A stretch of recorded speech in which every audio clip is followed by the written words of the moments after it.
एक महत्त्वाची बातमी, मराठी शब्दोच्चार चुकल्यानं बिग बी अमिताभ बच्चन यांनी दिलगिरी व्यक्त केली आहे आणि पुन्हा एकदा नवा व्हिडिओ तयार केलेला आहे. आत्ताची एक महत्त्वाची बातमी, कचरा या शब्दाचा मराठी उच्चार त्यांचा चुकला होता. तो उच्चार त्यांनी हिंदीत केला होता. याबाबत त्यांना सुदेश भोसले यांनी सांगितल्यानंतर दिलगिरी व्यक्त करत अमिताभ बच्चन यांनी कचरा हा शब्द पुन्हा एकदा मराठीत कचरा असा सुधारत व्हिडिओ पुन्हा एकदा अपलोड केला आहे.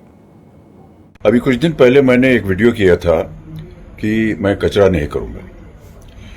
उसको मैंने मराठी में भी कहा था और मेरा उच्चारण जो मराठी में था वो एक शब्द था कचरा, जो कि गलत हो गया था उसका उच्चारण. मुझे मेरे मित्र हैं सुदेश भोसले, उन्होंने बताया कि ये जो शब्द है आपने उसका उच्चारण गलत किया है, तो मैं ये फिर से ये वीडियो दे रहा हूँ और कहने जा रहा हूँ, मैं कचरा करना नहीं, मैं कचरा नहीं करूँगा. धन्यवाद आपका. नमस्कार.